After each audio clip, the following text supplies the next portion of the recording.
Hi all, good morning, good afternoon. Thank you for joining the session today.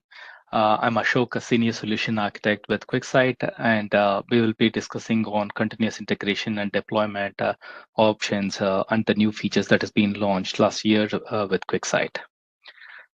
With that, let's get into our agenda for the day. First, we will be looking into what are the type of assets that are used in QuickSight and what are being part of the CI/CD integration.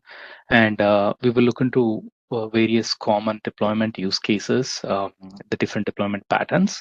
And we will be discussing about evolution of building blocks, like where this started with from the very basic components and how we advanced till fully automated solutions through programmatic approach. And we will take a quick demo at one of the deployment use cases, and we will share some resources. And at the end of the session, we can do a quick Q&A. Okay, with that, let's move into the QuickSight assets. So the QuickSight contains the key or core assets, which are starting with the data source, data set, analysis, themes, dashboard, the Q topics for the Q&A, and the folders. And the way these are structured is the data source is the very first starting component where it talks to your enterprise data or the data sources. It can even be the file. And from that's where the data ingestion starts. And it is created in the form of data sets, whether it is stored in Spice or in the direct query mode, and followed by the data sets used as a source for building analysis. And analysis has its own independent component, or the part of analysis, its themes, and from where the final end product is published in the form of dashboard. And all these can be collectively combined into templates. Templates is one of the early mechanisms for the content migration in QuickSight, and all this can be bundled where analysis acts as a source for that.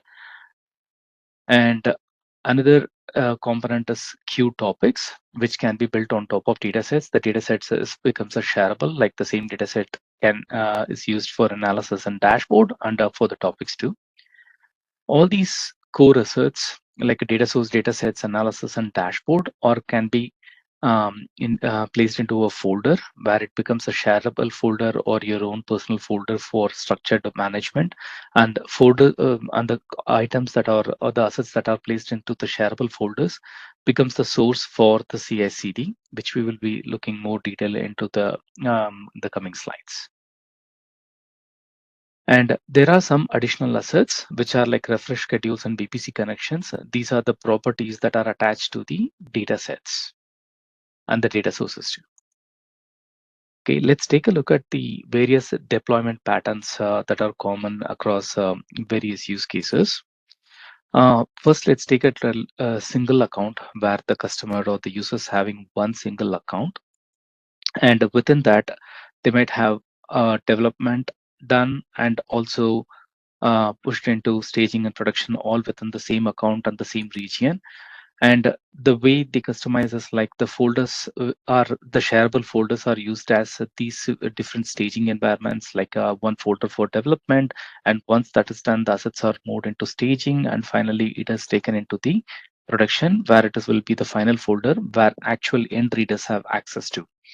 So even this entire pipeline can be automated, like as soon as the development is completed, either by putting into the specific folder, it can be pushed into the staging, or when the Q&A completed, then it is can be automated through certain mechanism to the production. And next, another pattern is single account with multi-region. So let's assume there is a region 1 and region 2, where the development happens within the staging within the region 1, and some customers or users might use the same region as a production, and some might have totally a different region as a production. Or even there is a use cases what we have seen, the development happens in the core or the primary identity region. Let's assume US East 1 in this example. That becomes your primary region where all the development work happens, and even that is in production. And in the customer who has their end user base across the globe, where to keep the assets closest to their region where they are from. So in those scenarios, these development pattern helps for putting into one shared folder and publishing the same assets across multiple regions at the same time in an automated fashion using CI/CD. and there is no delay between the updates happening in each region. Everything is fully automated. And this is a similar example what we're going to look into the demo today. And finally, the multi-account. This is another common use case we see with the major customers who have multi-account and multiple regions. So the development account where all the assets are developed, and it is migrated into another AWS account which we call staging, and that's where the end business users or the testers perform a full-fledged test on all the assets deployed. It can be analysis or just the dashboard, and finally it is moved into different AWS accounts depending on number of accounts and setup they have. In this example, we are looking into production account A, B, and C. So once this automated deployment can be designed in a way, either it goes from development account to staging account, or in response, once the staging testing is completed, it can be use the same development account, push the similar approved assets into all the target accounts, or it can go from staging and directly into the production account. So these are the very common deployment use cases what we see across the industry from QuickSight. Let's take a look at evolution of building blocks. So it all started with core APIs. When the QuickSight launched, the very common deployment option available was the templates, where template is like an through API we built an analysis template which analyzes as a source and packaged into one single component, and we need to grant necessary permissions to reference that analysis. And once in the target account or the target region, all the necessary permissions to be granted for the cross account access form that the source template created. And with that, the users can creating an analysis with referencing to the template in the target account or the region. And followed by, we have launched asset as code. These are the APIs mainly designed for programmatic building of analysis or the dashboard, where you can define every single property, like in the UI, like even it can be pixel perfect position, what themes to be used, what style of visual, what is the dimensions and measures to be used on that particular visual styling. And once that is built, it can be used to create an analysis. And another option was like extract the definition of an analysis or a dashboard and use it as an source for creating an analysis. This started reducing the dependency on the cross-account permissions, because in the asset as code or the asset APIs, where you can export the entire definition and it can be pushed into your own version management, or even you can use S3 with the version enabled as one of the versioning layer, and you can drop the assets there and use that to export into your target analysis. But another limitation was in the second stage of building block component, which is asset as code.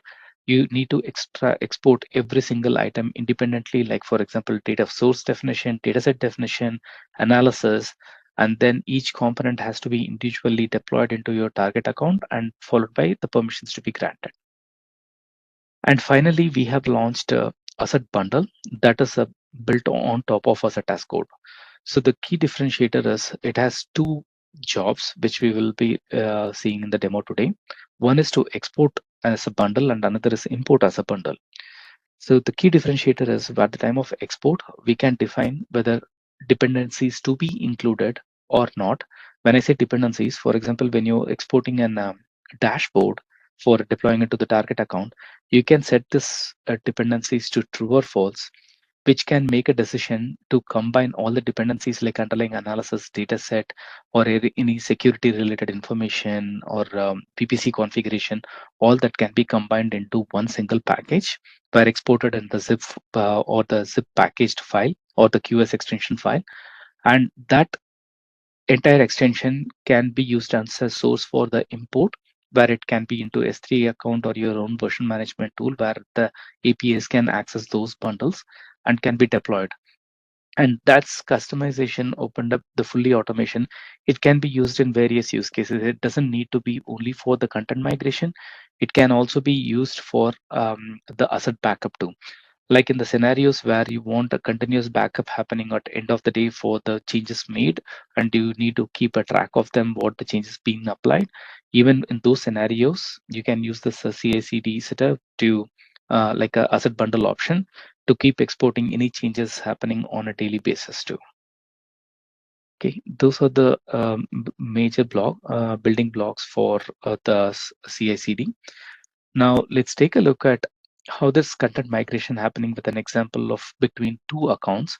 So the first one is, let's have account A, where you can see the different core assets we saw, like dashboard analysis, theme, data sets, and data source, and secondary resources like VPC connection, data refresh schedule, or the topic refresh. And the first step will be from the dashboard or analysis as a source. We can start asset bundle export job. That is one of the APIs. And here you can see the options to include dependencies set to true. And the export format is in JSON. There are two options available to export format. The first we are discussing about in the JSON definition. This is basically the QuickSight JSON becomes every single component exported in the JSON format, like it includes analysis or dashboard and all the dependencies with the definition of a data set and definition of analysis data source. And that is once the set to true, and when we trigger the asset bundle export job, it creates the zip file and stores into the target location you defined in your code. It can be S3 or your own version management tool.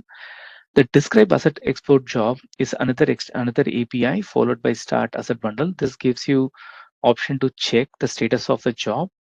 Depending on number of components involved and how heavy it is, it might take some time. And during that process, you can check the status of the job. Once the job export is completed successfully, it responds back with the target location of S3 where the file is stored into. So that's how you can keep track the status of the job. Once the job is exported, the bundle, and the second action will be start asset bundle import job.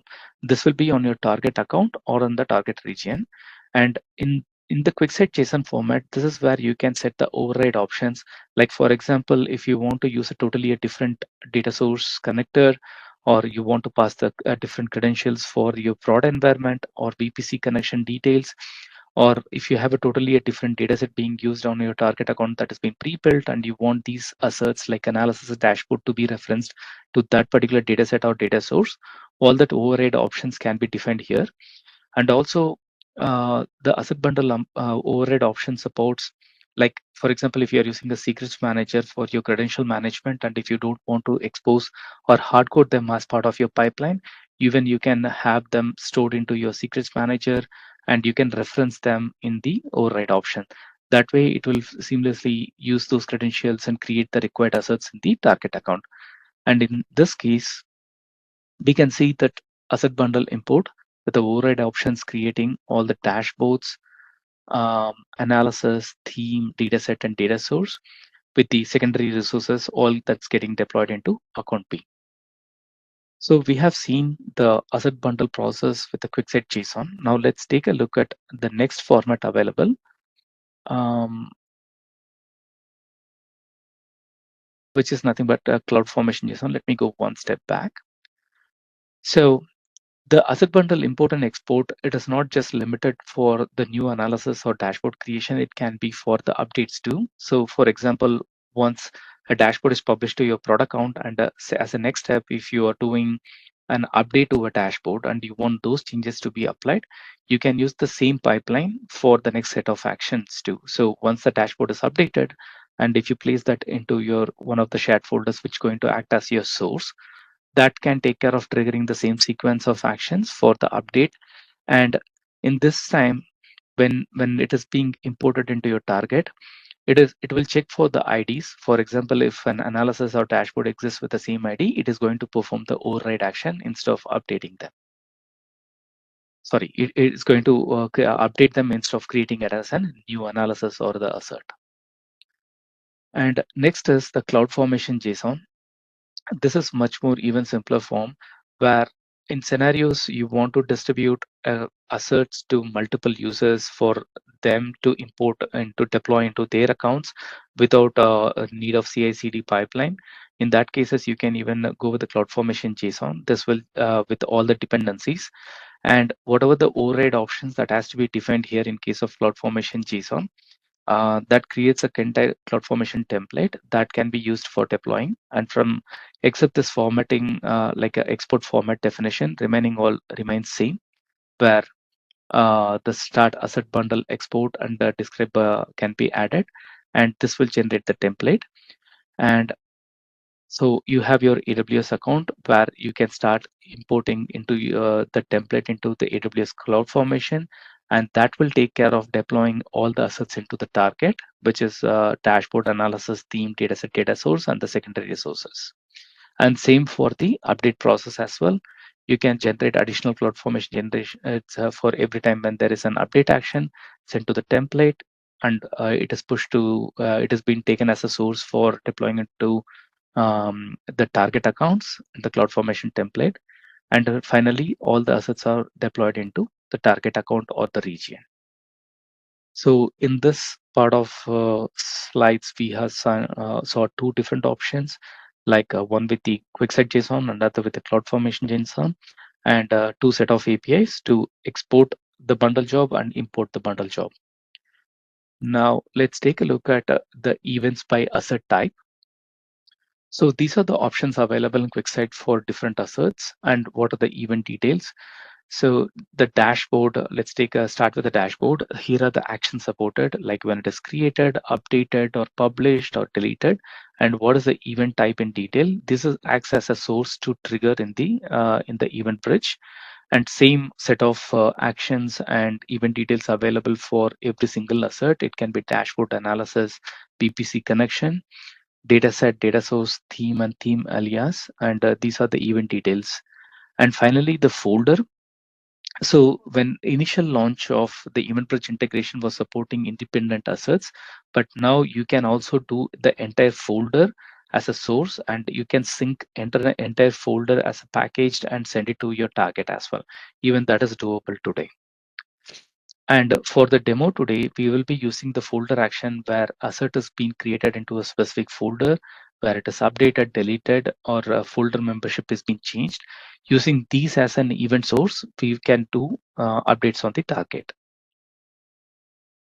Okay, so those are the quick information on asset types, actions, and details. And all this information is available on the public documentation on QuickSight. You can search for QuickSight Amazon EventBridge integration, where you will see the public documentation on QuickSight, and there are a couple of referenceable blocks with the sample code is also available. Let's get into the demo. Okay. So we saw three different deployment patterns, like all within the same account, or the same account in the different regions, or different AWS account. We are going to do a demo on deployment within the same account, but the different regions. First, let me walk you through my setup here. So I'm on US East 1 region. You can see on from my URL, and I have a demo analysis and a dashboard created, demo dashboard. Wait, let me open this. Here I have two visuals, and you can see my dashboard ID, where it is ending with 61F6 in the US East 1 region. And it has its own data set, which is called data file from Athena. And I also have a data source connector, which is Athena CI/CD demo, which is already created in my source region, which is US East 1. And on top of this, I have one shared folder creator, which is going to act as a source, QuickSight CI/CD folder. And you can see this is my folder ending with 61P is my source. Okay, that's my source setup. Before walking through EventBridge or Lambda setup, let me switch to my target region. So US East 1 is my source, and US West 2, Oregon, which is going to act as my target. From my URL, you can see I'm now on my target region, which is US West 2. There are no analysis, dashboard, data set, or any data sources available, which is completely an empty assets in the target region. Okay, that's my setup. And currently, I'm not using any folder structure on the target. I'm just pushing any asset that has been added to that folder gets deployed into the target region. And going to my Amazon event page, Here under rules, I have configured the rules here. Just a minute. So I have QuickSight folder CI/CD, and here is my event pattern. This is the event pattern I was talking about. So I'm using QuickSight folder membership update as an event pattern. And I don't want every single folder to be used as a source, like every single action happening on all the folders. Instead, I want to focus or use only single folder from my source region as a source or triggering event where assets to be deployed. For example, there might be a lot of collaboration between multiple authors. They are deploying into one single folder, but from that, only the assets that are ready for your target region for staging or production, those gets moved into another folder. Let's say like a pre-prod folder or staging folder. That will be my source for any event happening and to track this actions and deploying the target. Now, in this rule, I have configured the AWS QuickSight as source, detail type, and my folder ID. And the target is going to be the Lambda function. Here is my target. Let me click on this. So this is my Lambda code. And there are certain properties all pre-configured to give necessary permissions for the IAM or the Lambda role. And in this one, I have predefined what is my account, what is my source region, what is my target region, and I'm creating the Boto3 component for the source and target region. And from the event details, I'm extracting what type of action it is, whether it is member added or update or removed. And based on that, I'm starting my export job, which is the asset bundle export, and I'm using QuickSight JSON. And I am using S3 as my region where my files gets uploaded into. And from that, I'm doing a response, describing the response here. You can see this one, asset bundle export. From that, I'm extracting the S3 source information, and I'm constructing the file upload. And finally, I'm doing asset bundle import job, and I'm giving some time to sleep because two assets to get created. And finally, I'm describing the target asset bundle import job. And finally, I'm granting necessary permissions for my own user ID to view the assets. Since these assets are getting created programmatically, the users will not have access by default. So there are two options. Either you can explicitly create access to individual user using granting permission, or you can grant access to a group where set of users already part of those groups, so they get access by default. Okay. Now let me go back to my source region. Before going there, I would like to set up a monitoring. So I'm going to go to my Lambda code, monitor, view CloudWatch logs. In this one, I'm going to start a live tail to keep track of every single action happening. And I have customized the code with to write the steps as well as part of the output log so that we can know what is happening with the pipeline. And I'm going to use my filter. Currently no action here. So from here, I'm going to add this dashboard to my CI/CD source target, a source folder on the US East 1 region. Add and share. Now let's go to the live tail and see what actions being updated as soon as that's been added to it. Okay, here you can see the event triggered, and it is currently being taken this dashboard, which I was tag 61F6, and being added to the folder because we have restricted to perform action only on this folder. And you can see the what the asset ID is added and dashboard. These are custom code implementation, but asset bundle export started, export job completed, and extracting the URL from the response. The QS file uploaded to S3, and now it has been imported into the target, which is an target bundle import job API. Let's give few seconds. Asset bundle job import completed. Looks like there is some unhandled exception. Okay, let's take a look at the target and see what is happening there.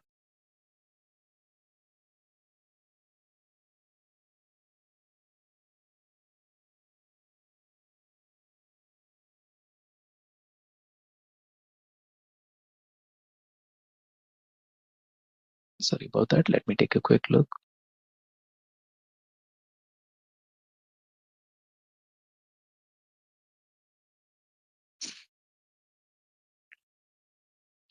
Okay, it failed to the concurrent modification. Okay, let me do one quick update here in my code. I'm going to give 30 seconds to give some extra time for this to complete. Deploy. It is good to see like a deployment and debugging in the demo. Now, let me go back to my source region.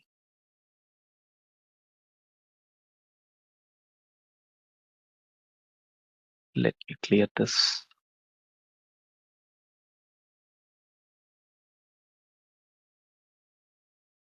Shared folder, and I'm going to remove this from folder. You can notice even the remove action also been granted. Okay, it looks like the job is completed now. Okay, yeah, the job is completed. Actually, it was the sequence like a input completed, dashboard permission granted, analysis permission, data set, everything is granted. It's supposed to be sequential. Um, okay, now I don't think I need to rerun it. Let me go back to the target and check if all the assets near are deployed. It looks like after updating that sleep time for 30 seconds, it redeployed and CloudWatch, the event rule retried the full process again. So here on the target, which is US West 2, you can see analysis deployed with the two visuals, a pie chart on the table. And let's check the dashboard, which is deployed successfully. And let me take a look at the data set it's created. And also you can see a new data sources also created. Since previous flow had some challenges, I want to give one more try, and this time let's try with an update action. Let me go to US East 1.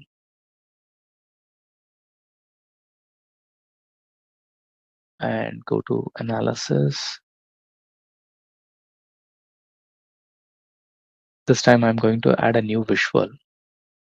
Let's say horizontal bar graph, and I'm just going to add some industry or product, and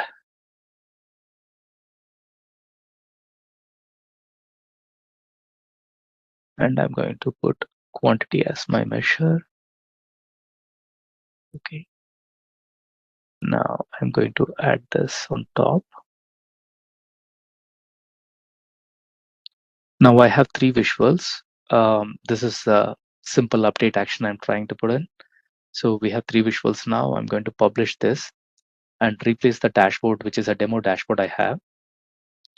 So few things to notice is like anytime when we publish changes, it is not actually overriding. It always stays within the dashboard folder.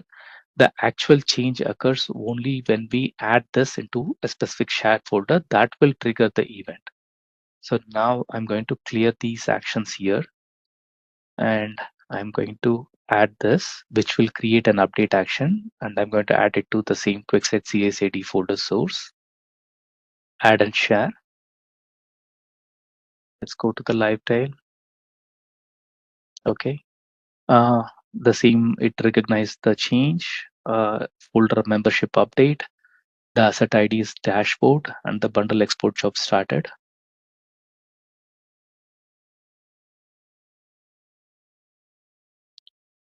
Asset bundle import job started and to the target is started. Since it's at 30 seconds, let's give some more time for this process to complete. Okay, perfect. Here you can see the sequence of flow. Asset bundle just started. It described and extracted the URL where the file is available and created a QS file, upload to S3 and import into the target. Job completed, and it also performing the permissions granted for dashboard analysis, dataset, and data source. Um, For the update action, if it already exists, you can even customize your code to not to recreate unless there is a frequent changes to the data set and data sources. If you think there is individual components also being updated, you can automate that part, like only the specific assets also to be updated in the target. It doesn't needs to go through the full bundle.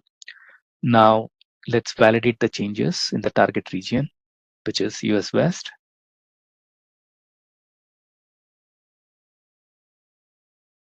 Okay, now let's go and directly take a look at the dashboard.